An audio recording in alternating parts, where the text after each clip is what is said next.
today I will be using my Kirby G5 on my big rugs only, which means the hallway rugs and only the living room rugs. So this is going to be a quick video.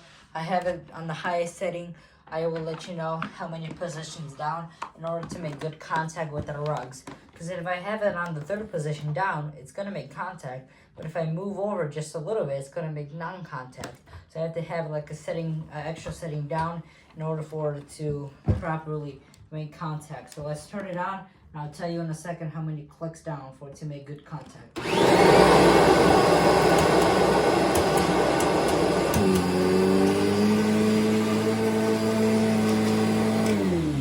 That is 5 clicks down to make a pretty good contact with the rugs. Here we go.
So now I'm going to be using my Bissell power track on the little kitchen rugs and bedroom rugs. So let me set that up. I'm going to be vacuuming the little rugs with the Bissell power track. The power switch is broken out. Check out my review video and you'll find out why. And I will have it on the lowest, second to lowest setting. So let's plug it in and let's get started.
So that's the vacuuming video. I hope you enjoyed. Please like, comment, and subscribe, and I'll see you on the next one. Peace.